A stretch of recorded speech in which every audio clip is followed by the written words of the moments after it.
मलूक केड़ा हाल ते पई खणे पसा पसण कारण पिणीअ जी पर तुंहिंजा पसा त पूरा आहिनि घणो ज़िंदा कोन रही सघंदे सालार खान नियापो कयो आहे तोॾे त मां तोखे सम्झाए अचां पर चवंदा आहिनि न त असी मत खसी सो तोखे मुंहिंजी ॻाल्हि सम्झ में अची अलाए न गौर तूं हाल पुछण आयो आहीं या धमकियूं ॾियण अरे सालार खान हिन ॻोठ जो पगदार आहे जेकॾहिं तुंहिंजी न्याणीअ सां रहिस कुझु कयो बि आहे त हुनखे दरगुज़र कर रहिस सालार खान खां फ़ैसिलो न छिकराए न त रहिस खे त तूं सुञाणी थो मांगर मच अथई मांगर मच पर मूंसां ज़ुल्म थियो आहे रईस सालार खान मुंहिंजी धीउ जे पोते में हथ विधा आहिनि हलो जेकॾहिं तूं चाहीं थो त तोखे वधीक कुझु न थिए फ़ैसिले तां हथ खणी वञ न त फ़ैसिले खां अॻु मारियो वेंदे इहो सालार खान जो न्यापो आहे तुंहिंजे लाइ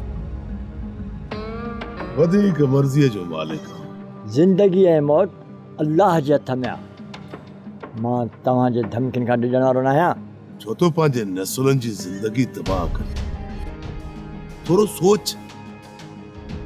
सोच त वॾेरनि सां फिटाईंदे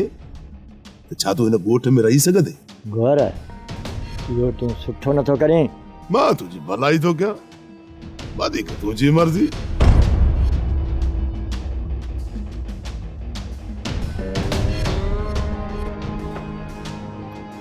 ही वठ पैसा हाणे वधीक न पाण खे ख्वार कर नहीं पंहिंजी न्याणीअ खे अजायो माण्हुनि जी ॻाल्हियुनि ते न लॻ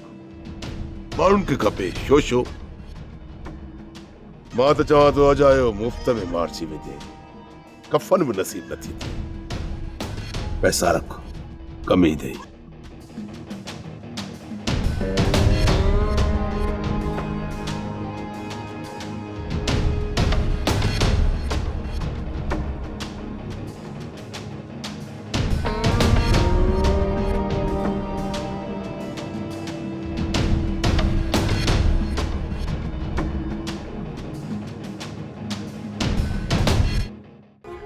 जीत ले लगी पया चमचन जी दुआ था हेड़े वारस खान जे करे बाकी बटे दाबा हलियान सॼो ॻोठ मुखां डिॼंदो हेड़े चमचन जी दुआ सां सोप सीरियल सिंध जाई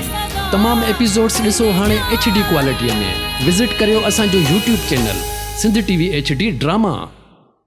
सब्सक्राइब कयो असांजो official YouTube channel Sindh TV HD drama ऐं वधीक अपडेट लाइ बेल आइकन खे क्लिक करियो।